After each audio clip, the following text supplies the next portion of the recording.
విజయనగరం జిల్లా శృంగవరపుకోట మండలం వెంకటరమణపేటలో మహిళ కిడ్నాప్ కలకలం రేపుతుంది. బహిర్భూమికి వెళ్లిన తల్లి కూతురులలో తల్లిని కిడ్నాప్ చేశారు దుండగులు. తల్లిని ఆటోలో ఎత్తుకెళ్లారు. అయితే మధ్యాహ్నం అయ్యేసరికి వెంకటరమణపేట గ్రామ రహదారి సమీపంలోని నేలబావిలో కిడ్నాప్ కు గురైన మహిళ విగత జీవిగా కనిపించింది. కేసు నమోదు చేసుకున్న పోలీసులు దర్యాప్తు చేస్తున్నారు.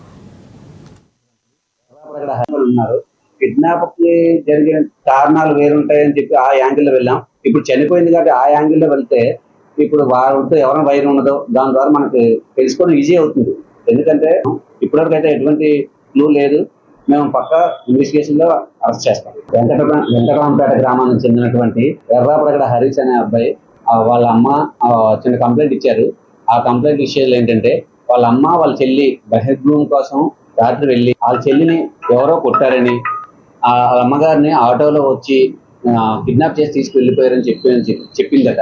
ఆ విషయం మీద అబ్బాయి చుట్టుపక్కల వాళ్ళ బంధువులతో ఫ్రెండ్స్ తోటి ఎక్కడ ఎటువంటి క్లూ లభించలేదు. దాని మీద ఈ రోజు ఉదయం పోలీస్ స్టేషన్కి వచ్చి వాళ్ళ అమ్మగారిని ఎవరో కిడ్నాప్ చేసినట్లు మన కంప్లైంట్ కేసు రిజిస్టర్ చేయమన్నది.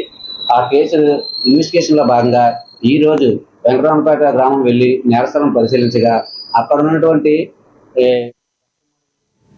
జమ్మూ కాశ్మీర్లో ఉగ్రకుట్ను భారత్ సైన్యం భగ్నం చేసింది.